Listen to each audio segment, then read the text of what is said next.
যেখানে যার যেখানে আত্মীয় স্বজন সারা বাংলাদেশে আছে, বন্ধু বান্ধব আছে, সবার কাছে আপনারা মেসেজ দেন, দেশ নায়ক তারেক রহমানকে বিজয়ী করে বাংলাদেশ জাতীয়তাবাদী দলকে ক্ষমতায় আনলেই আমাদের এই দাবিগুলো পূরণ হবে, তাছাড়া পূরণ হবে না। ওনার বক্তব্য শোনার জন্য আপনারা দীর্ঘক্ষণ অপেক্ষা করছেন। আমি আপনাদের কাছে অনুরোধ করব, আপনারা 17 বছর আন্দোলন সংগ্রাম করেছেন, আর এই কয়টা দিন একটু সহ্য করে কষ্ট করে দেশ নেত্রী বেগম খালেদা জিয়া আমাদের জন্য দেশ ত্যাগ করেনি, জীবন দিয়েছেন, তার ঋণটা শোধ করবেন ইনশাআল্লাহ। করবেন তো? দেশ নেত্রী বেগম খালেদা জিয়ার ঋণ শোধ করবেন না? করবেন তো? হাত তুলে দেখান, তারেক রহমানকে হাত তুলে দেখান। আল্লাহ আপনাদের সুস্থ রাখুক, আপনাদের দীর্ঘজীবী করুক। আমাদের নেতা তারেক রহমানকে আল্লাহ পাক দায়িত্ব দেওয়ার তৌফিক দান করুক। আপনাদের সকলের মঙ্গল কামনা করে আমি আমার বক্তব্য শেষ করছি। সবাইকে ধন্যবাদ। আসসালামু আলাইকুম ওয়া রাহমাতুল্লাহ। ধন্যবাদ আবু বকর সিদ্দিক নান্নু মান্নু ভাইকে। এ পর্যায়ে আপনাদের সামনে মূল্যবান বক্তব্য নিয়ে আসছেন আজকের এই ঐতিহাসিক মহাসমাবেশের সম্মানিত প্রধান অতিথি, বাংলাদেশ জাতীয়তাবাদী দলের কর্ণধার, বাংলাদেশের 18 কোটি মানুষের প্রাণের স্পন্দন, সবাই চেনে আমাকে, জননেতা জনাব তারেক রহমান। বিসমিল্লাহির রহমানির রহিম। আজকের এই নির্বাচনী জনসভার সম্মানিত সভাপতি, মঞ্চে উপস্থিত প্রার্থীবৃন্দ এবং আমার সহকর্মীবৃন্দ এবং আমার সামনে উপস্থিত প্রিয় নওগাঁবাসী, প্রিয় মুরব্বীবর্গ, উপস্থিত মা বোনেরা, সহকর্মীবৃন্দ, আসসালামু আলাইকুম। আসসালামু আলাইকুম। কেমন আছেন আপনারা? আলহামদুলিল্লাহ। বহু বছর পরে আজকে নওগাঁতে আসলাম আবার আল্লাহর রহমতে। এই নওগাঁতে আমি অনেকবার এসেছি, নিশ্চয়ই এখানে অনেকেই আছেন। আগে প্রায় প্রতি শীতেই আমি আসতাম, সেই গ্রামে গ্রামে চলে যেতাম, কম্বল নিয়ে দুস্থ মানুষদেরকে কম্বল বিতরণ করতাম। এর বাইরে জয়পুরহাট জেলারও মানুষজন আছেন এখানে, জয়পুরহাট এলাকার বাসীরাও আছেন। জয়পুরহাট এলাকাও বিভিন্ন জায়গায় আমি শীতের সময় গিয়েছি বিশেষ করে, এবং গিয়েছি কম্বল দুস্থ মানুষের জন্য। প্রিয় ভাই বোনেরা, এই নওগাঁ জেলা, জয়পুরহাট জেলা, দুটো জেলারই গণতন্ত্রের সংগ্রামে বিশাল একটি ঐতিহ্য আছে। এই দুটো জেলায় আমরা দেখেছি, বিভিন্ন বাংলাদেশের অন্য জেলাগুলোর মতন এই দুই জেলাতে আমরা দেখেছি গণতন্ত্র পুনরুদ্ধারের আন্দোলনে এই জেলার মানুষ কিভাবে বিভিন্ন সময় তারা অবদান রেখেছে। কাজেই আমি সকলকে আজকে এই বক্তব্য শুরুর আগে আমি তাদেরকে সংগ্রামী শুভেচ্ছা এবং অভিনন্দন জানাই।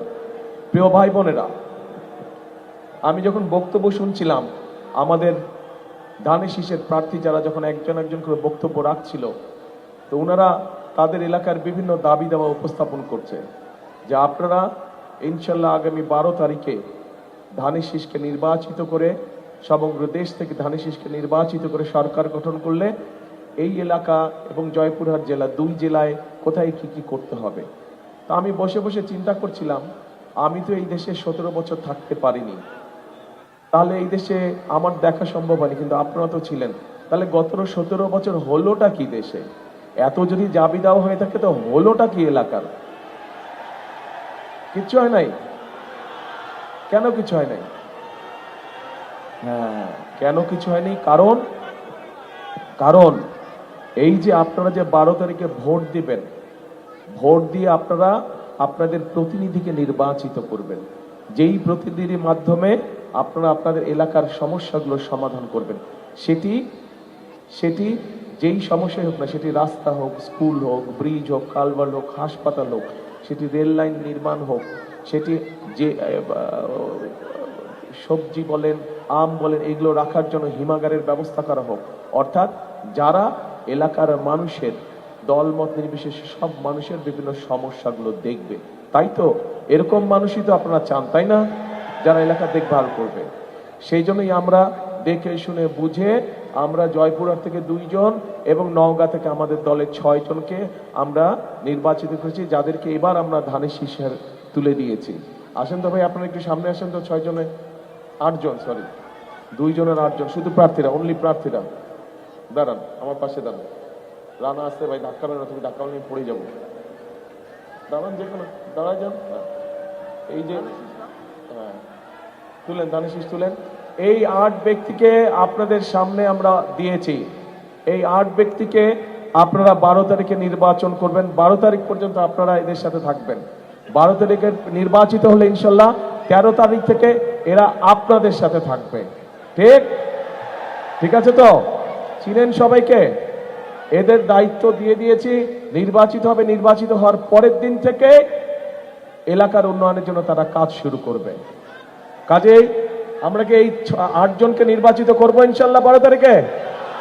ইনশাল্লাহ। বসেন সবাই, ধন্যবাদ, বসেন। প্রিয় ভাই বোনেরা, এই যে নওগাঁ জেলা বা জয়পুরহাট জেলা, এই দুটো জেলায় কিন্তু, বিশেষ করে নওগাঁ জেলা, আমরা জানি বাংলাদেশের ধানের ভান্ডার। বাংলাদেশের সবচাইতে বেশি ধান এই নওগাঁ জেলা হয়। কিন্তু এই যে ধান হয়, বছরে প্রায় 3টি ধান হয়, তাই না? 3টি ফসল হয়।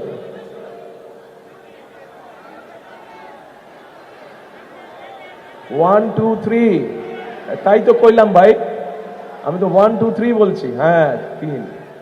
এই যে 3টা হয়, এটা কবে থেকে হলো? এটা শহীদ জিয়াউর রহমানের সময় থেকে এটা শুরু হলো।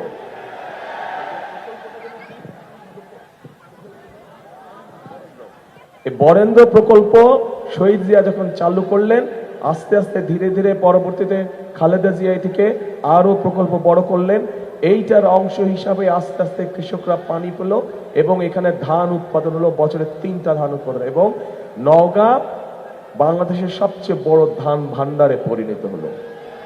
প্রিয় ভাই বোনেরা, আমি সবসময় একটা কথা বলি, শুধু নওগাঁ জেলা না, নওগাঁ জেলা বলেন, জয়পুরহাট জেলা বলেন, বগুড়া জেলা বলেন, নাটোর বলেন, রাজশাহী বলেন, ময়মনসিংহ বলেন, কুমিল্লা বলেন, সব জেলাতেই কিন্তু আমাদের মূল পেশা, প্রধান পেশা কোন পেশা? কৃষক। আমাদের কৃষক ভাইরা। কাজে কৃষক ভাইদেরকে যদি আমরা ভালো রাখতে পারি, তাহলেই বাংলাদেশ ভালো থাকবে। এইটি মনে প্রাণে আমরা বিশ্বাস করি। শহীদ রাষ্ট্রপতি জিয়াউর রহমান সেই জন্যই কৃষকদের ব্যাপারে, কৃষকদেরকে ঋণ দেওয়ার ব্যাপারে, কৃষকদেরকে পানি সেচের ব্যবস্থা করার জন্য বিভিন্ন পদক্ষেপ গ্রহণ করেছিলেন। এখানে অনেক মুরব্বী আছেন, এখানে অনেক কৃষক আছেন, মুরব্বী কৃষক আছেন। আপনাদের মনে আছে, দেশনেত্রী খালেদা জিয়া যখন প্রথমবার সরকার গঠন করলেন, তখন উনি 5,000 টাকা পর্যন্ত কৃষি লোন সব উনি মওকুফ করে দিয়েছিলেন। 10,000 টাকা পর্যন্ত, 10,000 টাকা পর্যন্ত কৃষি ঋণের সুদ মওকুফ করে দিয়েছিলেন। এখানে একজন আমাদের সদস্য, একজন প্রার্থী, উনি দাবি করে দিয়েছেন যে, একটি দাবি তুলেছেন যে আগামীতে ইনশাল্লাহ আমরা সরকার গঠন করলে 10,000 টাকা পর্যন্ত কৃষি ঋণ মওকুফ করে, বলছে না? আজকে সকালেই আমি রাজশাহীতে ঘোষণা দিয়েছি, ইনশাল্লাহ বিএনপি সরকার গঠন করলে এখন এই মুহূর্তে যেই সকল কৃষক ভাইদের 10,000 টাকা পর্যন্ত ঋণ আছে, কৃষি ঋণ আছে, আমরা সেই ঋণ সুদ সহ পুরাটা মওকুফ করবো ইনশাল্লাহ। প্রিয় ভাই বোনেরা, শুধু ঋণই আমরা মওকুফ করব না, এর মধ্যে নিশ্চয়ই কম বেশি সবাই জানেন, কৃষক ভাইদের জন্য আমরা আরেকটি পরিকল্পনা গ্রহণ করেছি। সেটি হচ্ছে যে কৃষক ভাইদের, সারা বাংলাদেশের সকল কৃষক ভাইদের কাছে আমরা একটি কার্ড দিব, কৃষক কার্ড নাম। এই কার্ডটির নাম কৃষক কার্ড। শুনছেন? এর মধ্যে কৃষক কার্ড। এইটি আমরা ধীরে ধীরে, একবারে তো পারবো না, ধীরে ধীরে ধীরে ধীরে আমাদেরকে যেতে হবে। কিন্তু সব রকম প্রান্তিক কৃষক বলেন, ক্ষুদ্র কৃষক বলেন, মাঝারি কৃষক বলেন, বৃহত্তর কৃষক বলেন, সব কৃষক ভাইদের হাতে আমরা আস্তে আস্তে এই কৃষি কার্ডটা পৌঁছে দেব। এখন এই কৃষি কার্ড দিয়ে কি হবে? এই কৃষি কার্ডটা যখন তার কাছে পৌঁছবে, তখন এই কৃষি কার্ডের মাধ্যমে আমরা সেই কৃষক ভাইয়ের অন্তত একটি ফসলের, সে যদি আলু চাষ করে অথবা পেঁয়াজ চাষ করে বা যেটাই সে চাষ করুক না কেন, যেটাই করুক, একটি সিজনের একটি ফসলের, তার একটি ফসলের যাবতীয় বীজ, সার, কীটনাশক, তার যেটা একদম প্রয়োজন সেটি আমরা তার কাছে পৌঁছে দেওয়ার চেষ্টা করব, যাতে করে, এবং এটা কয়েক বছর চলবে, যাতে করে ধীরে ধীরে সেই কৃষক ভাইটা একটা শক্ত অর্থনৈতিক মেরুদণ্ডের উপরে দাঁড়াতে পারে, তার অর্থনৈতিক ভিত্তি যাতে শক্ত হয়।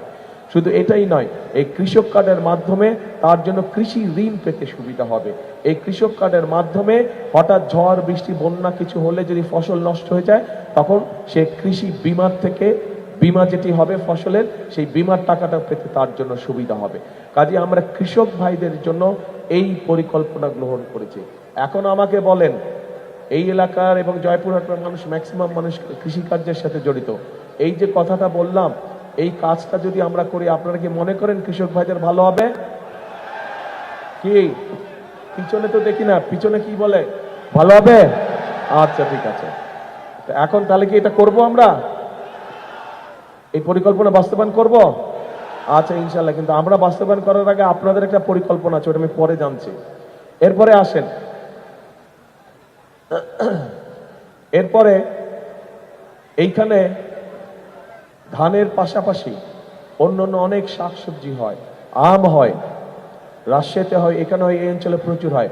কিন্তু একটা সমস্যা আছে যে অনেক সময় এগুলার হিমাগার পাওয়া যায় না। আমটা যে রাখবে, কৃষক রাখবে, তারপরে 2 দিন রেখে যদি 3 দিনের দিন ঢাকায় নিয়ে যাবে, এটা রাখার জায়গা নাই। আর ঢাকায় নিয়ে যেতে যেই সমস্যা, এই যে রেলের যেই সমস্যা, মানে ট্রাকের যেই সমস্যা, এটা আমরা ওয়াকিফাল আছি এই ব্যাপারে। এবং কৃষকদের খরচ যাতে কম হয়, ইনশাল্লাহ রেলের ব্যবস্থাটার প্রতি আমরা নজর দিব, যাতে করে রেল লাইন তৈরি করার মাধ্যমে শুধু কৃষিজাত পণ্যই নয়, একই সাথে মানুষও যাতে কম খরচে যেতে পারে, সেই ব্যবস্থা ইনশাল্লাহ আমরা করব। প্রিয় ভাই বোনেরা, আমাদের পরিকল্পনার মধ্যে আরেকটি পরিকল্পনা আছে, সেটি হচ্ছে, আপনাদের নিশ্চয়ই মনে আছে, দেশনেত্রী খালেদা জিয়ার সময় এই দেশের নারীদেরকে শিক্ষিত করার জন্য, মেয়েদেরকে শিক্ষিত করার জন্য দেশনেত্রী খালেদা জিয়া একটি পরিকল্পনা নিয়েছিলেন যে ক্লাস 1 থেকে ক্লাস 12 পর্যন্ত মেয়েদের শিক্ষা ব্যবস্থা ফ্রি করে দিয়েছিলেন উনি। জানেন এটা? আচ্ছা জানেন, ভেরি গুড। আচ্ছা, এখন আমাদের এই মেয়েরা কিন্তু বড় হয়েছে, তারা অনেকেই কিন্তু সংসার শুরু করেছে, নিজেদের সংসার আছে, কিন্তু সংসার তো আছে, শিক্ষিত হয়েছে, কিন্তু এই শিক্ষিত করলেই তো শুধু হবে না, শিক্ষিত হওয়ার পাশাপাশি তাদেরকে তো স্বাবলম্বী করতে হবে, তাই না? কাজেই এই মাদেরকে স্বাবলম্বী করার জন্য আমরা মায়েদের কাছে ফ্যামিলি কার্ড নামে একটি কার্ড পৌঁছে দিতে চাই। এবং এই ফ্যামিলি কার্ডের মাধ্যমে এটি দলমত নির্বিশেষ, শ্রেণী পেশা নির্বিশেষে সবাই পাবে। একজন কৃষকের স্ত্রী পাবে, একজন ইমাম সাহেবের স্ত্রী পাবে, একজন ভ্যান চালকের স্ত্রী পাবে, একজন school master, primary school master হোক, হেডমাস্টার সাহেব হোক, ওনার স্ত্রীও পাবে। অর্থাৎ সব ধরনের মানুষ পাবে, খেটে খাওয়া মানুষ সবাই এতে পাবে, কোনো দলমত থাকবে না, এটা সবাই পাবে। এবং এটি শুধু পাবে নারীরা, শুধু মায়েরা এটা পাবে, গৃহিণীরা এটা পাবে। এবং এটির মাধ্যমে সরকারের পক্ষ থেকে আমরা তাদের কাছে প্রতি মাসে অল্প হলেও একটা সুবিধা আমরা তাদের কাছে পৌঁছে দিব, যাতে করে তারা সংসারটা স্বচ্ছন্দে চালাতে পারে, যাতে করে যারা এটা থেকে মা বোনদের উপকার হবে। আচ্ছা, এবার এখানে ওই খেলার কথা আসছে, ক্রীড়ার কথা আসছে। কে বললো স্টেডিয়াম? কে বললেন স্টেডিয়াম থেকে? আচ্ছা, ও দলুমিও তো খেলাধুলা করতো, আপনি বিয়েতে ছিলেন না? ফুটবল ফেডারেশনে, হ্যাঁ, দলুমিয়া নিজেও খেলাধুলা করতো, তো ওই জন্য খেলার কথা বলে গেছে। কিন্তু এই খেলার ব্যাপারটা আলাদাভাবে আমরা চিন্তা করে রেখেছি। এই খেলার ব্যাপারটা আমরা চিন্তা করে রেখেছি যে পড়ালেখা করলে শুধু কেন ডাক্তার হতে হবে, পড়ালেখা করলে শুধু ইঞ্জিনিয়ার হতে হবে কেন, পড়ালেখা করলে শুধু আর্কিটেকচার হতে হবে কেন? একটা মানুষ পড়ালেখা করে খেলোয়াড়ও তো হতে পারে না? পৃথিবীর অন্য দেশে যদি হতে পারে, তাহলে আমাদের ছেলেমেয়েরা কেন প্রফেশনাল খেলোয়াড় হতে পারবে না? আমাদের ছেলেমেয়েরা তো খেলোয়াড় হয়েও তো ইনকাম করতে পারে। আমরা সেই ব্যবস্থা ইনশাল্লাহ গ্রহণ করছি যে আমরা আমাদের স্কুলগুলো থেকে যারা খেলাধুলায় ভালো তাদেরকে আমরা আলাদা ট্রেনিং এর ব্যবস্থা করব, যেই খেলাধুলায় ভালো, যাতে করে তারা বড় হয়ে প্রফেশনাল খেলোয়াড় হতে পারে, দেশে বিদেশে সব জায়গায় তারা খেলতে যেতে পারে এবং সেখান থেকে তারা আয় রুজি করতে পারবে। কাজেই খেলাধুলার বিষয়টাও আমাদের পরিকল্পনার মধ্যে রয়েছে। প্রিয় ভাই বোনেরা, এই যে আপনাদেরকে আমি জিজ্ঞেস করলাম যে আমাদের প্রার্থীরা যখন বিভিন্ন দাবি দাওয়া দিচ্ছিল, তার মধ্যে আরেকটি দাবি দেওয়া ছিল যে এখানকার মানুষের চিকিৎসার খুব সমস্যা হয়। এই সমস্যা আমি দেখলাম শুধু নওগাঁ জেলায় না, আমি তো ভাই প্রায় 17 বছর দেশে ছিলাম না। এখন যখন আসলাম দেখলাম চারিদিকে শুধু সমস্যা সমস্যা সমস্যা। সেই জন্যই আপনাদের কাছে জিজ্ঞেস করলাম, ভাই 17 বছর কি কোনো কামকাজ হয় নাই? তাই তো দেখলাম এখন কিছুই হয়নি, যেখানে যাই শুধু এইটা করতে হবে ওইটা করতে হবে। তো চলেন করব আমরা, কিন্তু কাজ তো করতে হবে, নিজের দেশকে তো নিজেদেরই গড়তে হবে। আমাদের তো আর ফুরুত করে প্লেনে করে পালিয়ে যাওয়ার কোনো জায়গা নেই, আছে নাই আমাদের। তা আমাদেরকে এই দেশেই থাকতে হবে, এটাই আমাদের শুরু, এখানেই আমাদের শেষ, কাজে এই দেশেই আমাদেরকে থাকতে হবে। এখন প্রিয় ভাই বোনেরা, এই স্বাস্থ্য ব্যাপারে, চিকিৎসা সুবিধার ব্যাপারে প্রকল্প তো কতগুলো আছে, যে ঠিক আছে যেটা হাসপাতাল আছে সেটার সিট সংখ্যা কিভাবে বাড়ানো যায় সেটি আমাদের চিন্তা ভাবনার মধ্যে অবশ্যই আছে, সেটিও ইনশাল্লাহ আমরা করব। কিন্তু একইভাবে বিভিন্ন গ্রামে গঞ্জে মা বোনেরা কিন্তু ভালো চিকিৎসা পায় না। এই মা বোনরা যাতে চিকিৎসা পায়, কারণ অনেক সময় দেখা যায় ঘরে ছোট বাচ্চাটা, মেয়ে বাচ্চাটা অথবা ছেলে বাচ্চাটা অথবা মা অথবা বোন অসুস্থ হয়ে গেছে, কিন্তু হয় ছেলে, বড় ছেলে বা স্বামী বা ভাই হাসপাতালে নিয়ে যাওয়ার সময় পাচ্ছে না, নারীটা কিন্তু ঘরের যে মহিলাটা সে কিন্তু কষ্ট পাচ্ছে অসুখে, হয় না এরকম? সেই জন্য আমরা গ্রামে গ্রামে হেলথ কেয়ারার, শহীদ জিয়া যেরকম পল্লী চিকিৎসক দিয়েছিলেন, আমরা ঠিক ওরকম আদলে হেলথ কেয়ারার দিব এবং তাদেরকে ট্রেনিং দিব। ট্রেনিং এই জন্য দিব যাতে করে তারা গিয়ে ছোটখাটো অসুখ, মা বোনদের ছোটখাটো অসুখ যাতে তারা ঘরে বসেই ঠিক করে দিতে পারে, শিশু বাচ্চাদের ছোটখাটো অসুখ যাতে তারা ঘরে বসেই ঠিক করে দিতে পারে। এখানে এই যে শিশু হাসপাতালের কথা বলা হয়েছে, শিশু হাসপাতাল তার প্রত্যেক উপজেলায় করা যাবে না, সেটা আমরা জেলা পর্যায়ে বা বিভাগ পর্যায়ে আমরা সেটা একটা তখন ব্যবস্থা করব। যে ধরুন আজান দিচ্ছে, এশার আজান বলতে, আজানটা শেষ হয়ে যাক তারপরে বলি।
তো এখন এই চিকিৎসকরা গিয়ে ঘরে ঘরে মা বোনদেরকে চিকিৎসা দিবে, যাতে তারা ঘরে বসেই চিকিৎসা পেতে পারে। ছোটখাটো অসুখ এভাবে আমরা সেরে নিতে চাই, যাতে কষ্ট করে তাদেরকে আসতে না হয়। প্রিয় ভাই বোনেরা, আমরা আরেকটা কাজ করতে চাই, সেটা হচ্ছে যে দেখেন, আমরা এই এলাকায় সহ সারা বাংলাদেশে বহু আমাদের শিক্ষিত ছেলে মেয়ে আছে, কিন্তু এই ছেলে মেয়েগুলো শিক্ষিত কিন্তু বেচারারা যেভাবেই হোক কর্মসংস্থানের ব্যবস্থা করতে পারছে না। বিভিন্ন রকম কর্মসংস্থান তারা করতে পারে, কিন্তু কর্মসংস্থানের জায়গা নেই। এই এলাকাটা যেহেতু একটি কৃষি অঞ্চল, এই নওগাঁ বলি আমরা, জয়পুরহাট বলি আমরা, আরও যেগুলো আমাদের রাজশাহী আছে, এগুলো কৃষি অঞ্চল। আমরা পরিকল্পনা গ্রহণ করেছি যে কৃষি সংক্রান্ত যেগুলো মিল ফ্যাক্টরি আছে, যারা কৃষি সংক্রান্ত কৃষি পণ্য নিয়ে যারা মিল ফ্যাক্টরি করবে, তাদেরকে আমরা বিশেষভাবে সহায়তা প্রদান করব, যাতে করে তাদের মিল ফ্যাক্টরিগুলোতে এই অঞ্চলের মানুষের, এই অঞ্চলের ছেলেমেয়েদের যাতে কর্মসংস্থানের ব্যবস্থা হয়। এভাবে করে আমরা কর্মসংস্থান তৈরি করতে চাচ্ছি।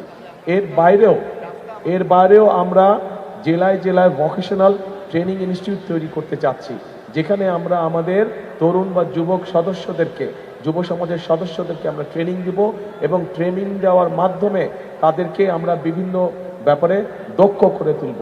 এই দক্ষ করার মাধ্যমে তারা নিজেদের ব্যবসা বাণিজ্য করতে পারবে, অথবা বিদেশেও চাকরি নিয়ে যেতে পারবে, অথবা দেশেও কোনো জায়গায় ভালো চাকরির ব্যবস্থা করতে পারবে। বেকার সমস্যাটাকে আমরা এইভাবে ধীরে ধীরে কমিয়ে আনতে চাচ্ছি। এর বাইরেও আইটিতে বিভিন্ন ছেলেমেয়েরা আমাদের আছে, অনেক ছেলেমেয়ে আছে যারা আইটিতে সেক্টরে কাজ করে। আইটি সেক্টরে এই মুহূর্তে মোবাইল ফোন কোম্পানির বাইরে অন্য কোনো জায়গায় কাজ করার খুব একটা অবকাশ নেই। আমরা এর মধ্যে পরিকল্পনা গ্রহণ করেছি যে আর কোন কোন জায়গায় এদেরকে চাকরির ব্যবস্থা করা যায়, এই যেই জায়গায় এদেরকে চাকরির ব্যবস্থা করা যায়, সেই বিষয়গুলো আমরা এর মধ্যে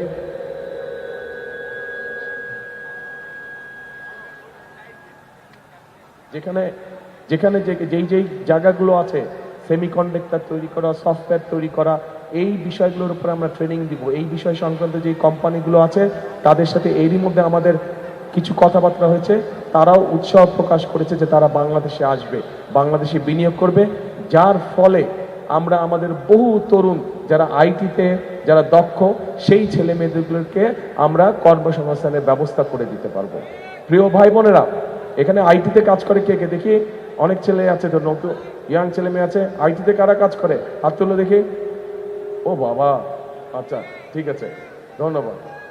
আচ্ছা, তো এখন এই যে বিভিন্ন শ্রেণী পেশার মানুষের ব্যাপারে আমরা সিদ্ধান্ত নিয়েছি যে কিভাবে আমরা সুন্দরভাবে প্রত্যেকের জন্য কাজ করব, এবং কিভাবে আমরা দেশটাকে সামনে এগিয়ে নিয়ে যাব।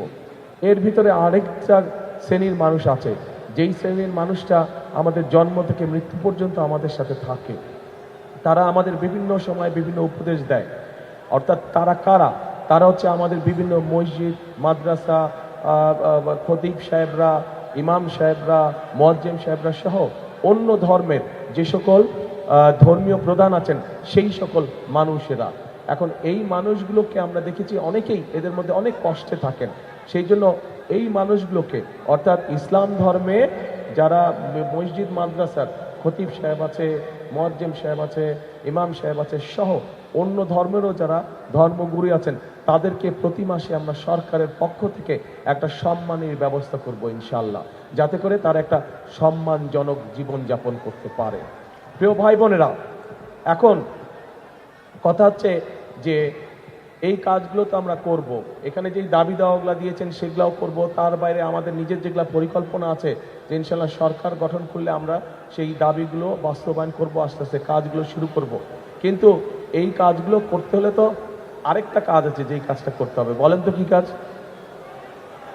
এগুলো তো আমরা করব, যেগুলো দাবি দাওয়া দিলেন বা আমি যেগুলো বললাম, কিন্তু আপনাদের একটা কাজ আছে।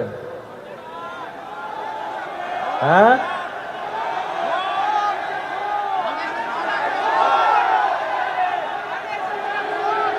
হ্যাঁ, 12 তারিখে ভোট। এই ভোটে ধানের শীষকে জয়যুক্ত করতে হবে। কারণ এক মিনিট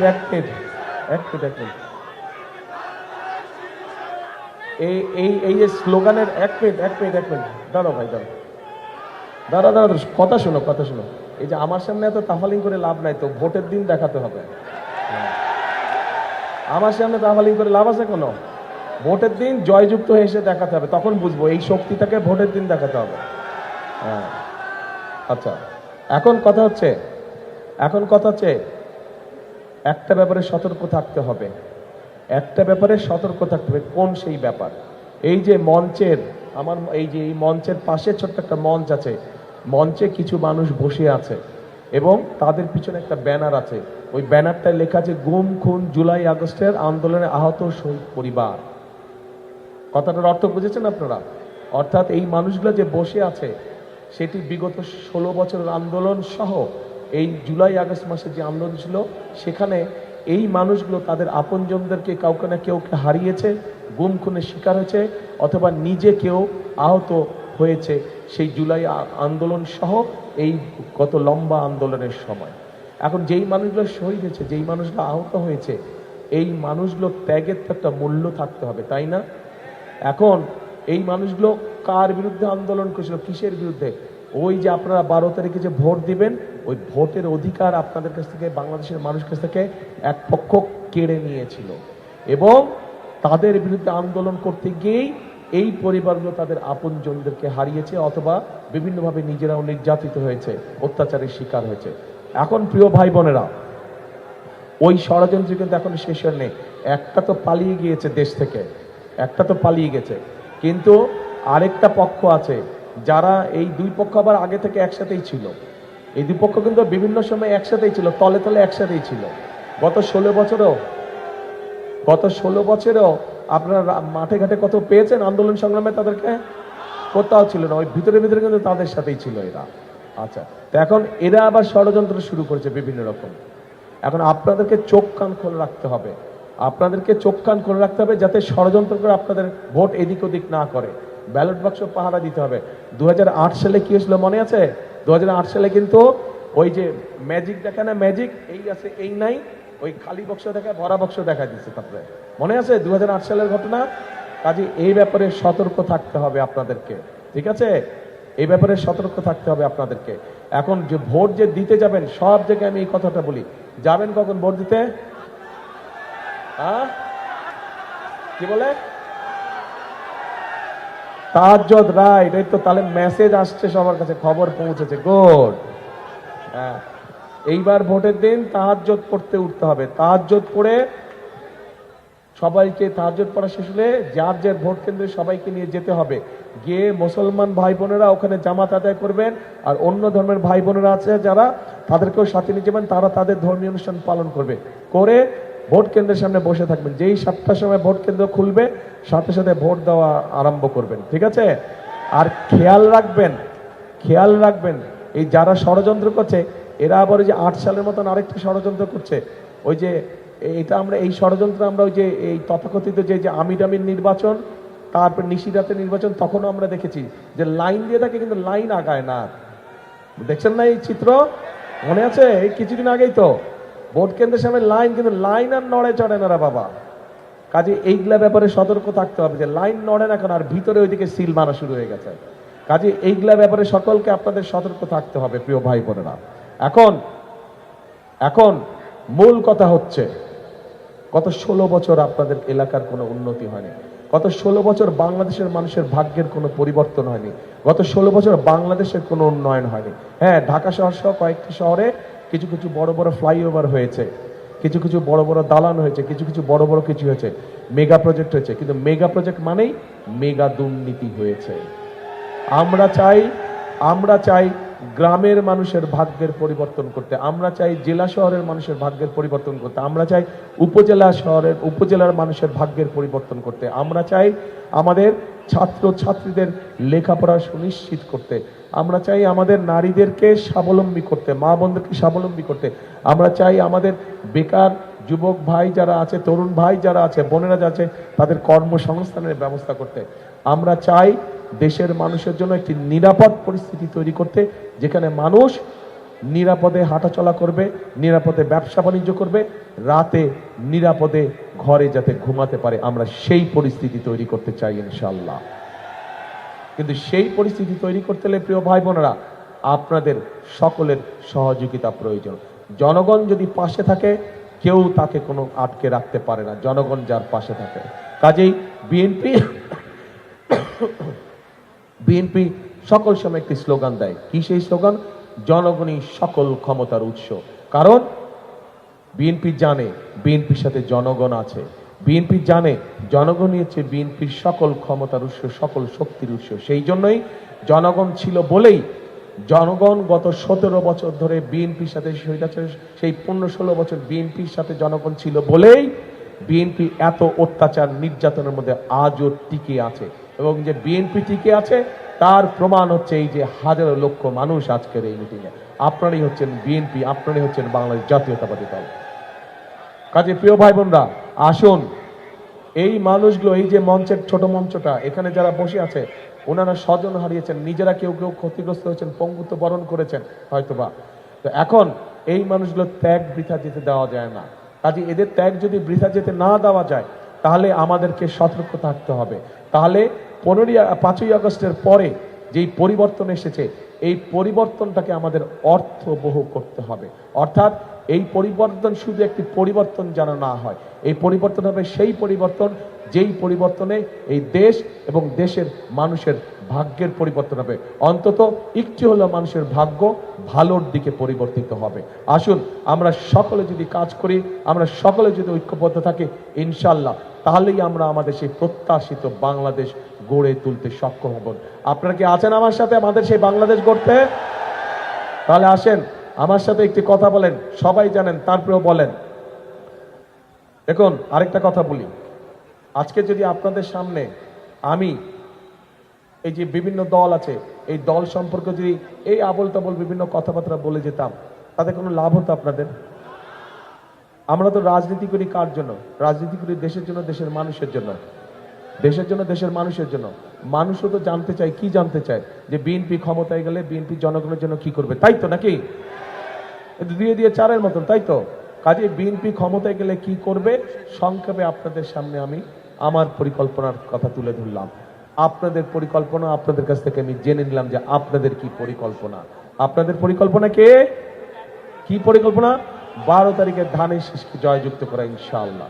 কাজে আসুন আমরা যদি সকলে ঐক্যবদ্ধ থাকি, আমরা যদি সকলে একসাথে থাকি, ইনশাল্লাহ আমরা আমাদের সেই বাংলাদেশকে গড়ে তুলতে পারবো। এবং সেই বাংলাদেশকে যদি গড়ে তুলতে হয় তাহলে অবশ্যই আমাদেরকে এই কথাটিতে বিশ্বাস করতে হবে, করব কাজ, করব কাজ সবার আগে বাংলাদেশ, করব কাজ সবার আগে ইনশাল্লাহ। আল্লাহ হাফেজ। বাংলাদেশ জিন্দাবাদ, বাংলাদেশ জাতীয়তাবাদী দল জিন্দাবাদ। আসসালামু আলাইকুম।